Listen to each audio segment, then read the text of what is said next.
Ngayong araw, isang murang tattoo na naman ang ibibigay natin para sa ulirang tatay na OFW mula galing pa all the way from Alaska sa United States of America bilang isang teacher. Yes, imported or exported na teacher yan mula pa sa Pilipinas. Guro na magiting na walang sawang nagtuturo ng tamang edukasyon sa mga estudyanteng kabataan na pag-asa ng bayan sa mansulok ng mundo kahit pa sa malamig na parte ng globo, ang lugar kung saan tumigas na parang bato ang tubig ng dahil sa lamig ng klima.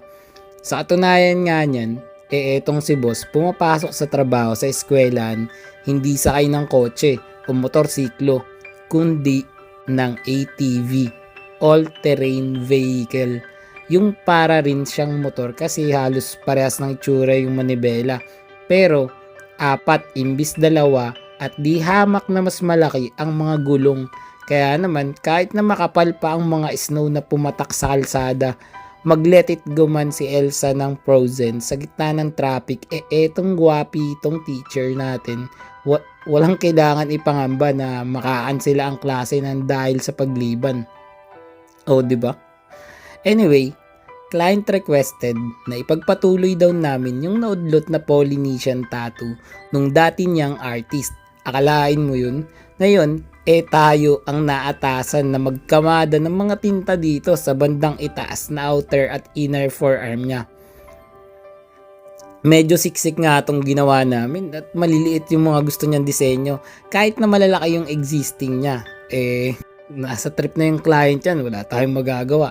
Napag-uutusan at sumusunod lamang tayo sa kagustuhan ng kanyang mga nilalaman. Ay, ano daw? Well, dahil sa isa na namang magiting na kababayan natin, ang masugi na taga-subaybay ang nagtiwala sa atin para sa isa na namang tusukan, sakitan, hapdian, tattoo session. Pero siguradong worth it, sulit, quality at murang-mura na abot kaya ng mga may perang nag-ipon, nagtipid, nag-imbak ng salapi. Siyempre, hindi naman pwedeng mura na pamigay, guys. Lilinawin ko lang sa mga nagtataka kasi dyan, yung mga nagsasabi na akala ko mura pag nagtanong kayo ng presyo. Guys, yung mura kasi, yung sulit pa rin. Alam mo yun, yung nakabawi yung materials, nakabawi yung effort, pati yung pinag-aralan ng tattoo artist. Pero, hindi siya yung kasing mura ng candy. Oh my goodness, guys. Alam nyo, kung ang budget nyo 100 o 50 pesos, bili nilang kayo ng sticker, guys. Pero kung gusto niyo ng maayos na tattoo, syempre kailangan nyo rin naman punanan yan kahit na papano. Kasi syempre, alam naman ang angas-angas nyo, may pa full sleeve, full back, full leg pa kayo. Tapos 50 lang pala budget nyo. Wala naman ganun, guys. Kaya alam nyo, kung ano man yung presyo na ibigay ko sa inyo, sinasabi ko sa inyo, mura na yun para dun sa trabaho na binigay ko. Tsaka sobrang discounted dyan. Alam nyo ng mga tropa nating OFW kasi sa abroad, grabe, sobrang mahal ng singil. Meron pa dun per hour. Alam nyo yun, syempre, sabihin na natin itong session namin, inabot kami na may 12 hours. Sabihin na natin mga 15 hours session to para sa kanyang outer sleeve, di ba? Ibig sabihin, 15 hours, tapos magkano na yun? Ilang dollars na yun, di ba? Ganun yun. Pero kasi ako, hindi ako bumabase sa per hour. Bumabase lang ako sa project o, sir, eto na lang yan. O, bigay mo na tong presyo na to. Larga na natin yan. Tusukin na natin yan. O, diba? Yung mga design nga na ganito, maliliit, wala na yan. Hindi na natin yan sobrang pepresyohan. Basta kung ano lang yung matripan, diba? Kasi minsan, yung presyo kasi ng mga tattoo, pagdating sa mga tattoo artist, kung gaano sila komportable dun sa pyesa na gagawin. Let's say, ganito, Polynesian, black and gray, portrait. Yung mga yun kasi, Japanese. Isa yan sa mga forte or yung mga dati ko na nagawa. Kaya, naibibigay ko siya ng mura kasi, although mahirap din siyang gawin, komportable ako, panatag ako, at alam ko na kaya kong gawin to. 'Di ba? Kaya naibibigay ko sa inyo ng ganun. Pero sinasabi ko rin naman na pagdating sa colored, kaya ko din naman yan. Pero, meron kasi akong sarili kong estilo kung paano ako nagko-colored. At, hindi pa natin kaya yung hyper-realistic realism ng mga colored. Pero, kaya kong magkulay, guys, na tinta. Yan yung gusto kong sabihin sa inyo. Alba, kailangan nyo ng mga kulay sa mga maskara, sa mga bulaklak, sa mga alitap-tap, 'di ba? Kung ano man 'yan. Kaya natin kulayan 'yan, pero yun natatandaan nyo sarili kong style. Yun. Kasi ang mga artist may kanya-kanyang trip yan sa buhay. Kaya yung mga realistic artist, yung trip nila, ako iba naman yung trip ko. Pero kung magtitiwala lang kayo, pagbibigyan ko kayo ng isang malupit-lupit at pinaghirapan, ginawa ang best at pinakamalupit, di ba? Yun lang naman yun. Ang tattoo naman, kanya-kanya yan. Kung ano man gusto nyong gawin, or kung nakita nyo dito, ang ganda nun sa kanya, gusto ko ganun din sa akin. Huwag ganun yung asahan nyo, guys. Isipin nyo, bawat isang tattoo artist, meron niyang sariling atake dun sa bawat disenyo. And ang tattoo, ang pundasyon niyan ay tiwala. Kaya kung magtitiwala kayo sa amin, ipagkakatiwala nyo sa amin yung balat nyo, isusuklian din namin kayo ng isang malupit-lupit na obra maestra. Yun lang naman. Maraming beses na raw, hindi lang nagturo. Balik tayo nga pala dito kay Bossing, baka magtaka kayo. Hindi lang siya nagtuturo, nakasalamuha sa mga bata, kundi nakakwentuhan, nakatawanan at nakabanding niya pa raw dahil nga teacher siya ng grade school. Sa totoo nga niyan, bilib na bilib daw yung mga bata sa tattoo niya.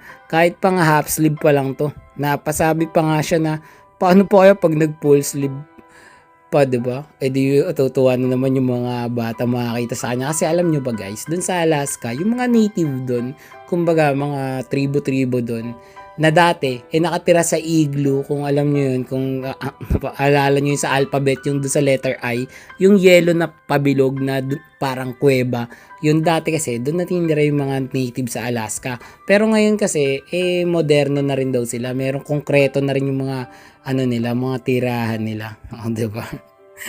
Pag trip nyo lang or curious kayo sa mga bahay-bahay doon, pwede nyo i-research kung saan nyo man gusto panoorin, YouTube, TikTok, Facebook, andun naman yan. Pero yun lang, kung nakawento ko lang sa inyo kasi ako akala ko may mga tao pa rin naninirahan sa ganun eh. 'Di ba? Pambihira din yung haba nitong session na pinagdaanan namin. Kaya nga sabi ko sa inyo guys, okay, madali lang mag-comment ng mga kung ano-ano dyan sa comment. Pero isipin nyo na lang guys, kung gaano yung sakit yung hapdi na pinagdaanan nitong si Bossing para matapos namin to session na to. At ito pa, yung half sleeve wrap around, itong tinrabaho namin, halos 3/4 nga to eh.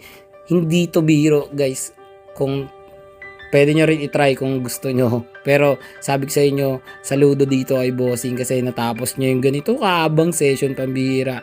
Ako, gusto ko rin yung ganito kalaking tattoo pero nag-iipon pa rin ako ng lakas ng loob at hanap pa, hindi, may tattoo artist na ako eh. Kita-kits na lang pagka na-decisionan ko na. Pero ito, matindi, lang na ito, baon lang na ito ni Bossing. Earpods lang, panlaban sa sakit. Palag-palag na yan. Pero syempre, kami dyan.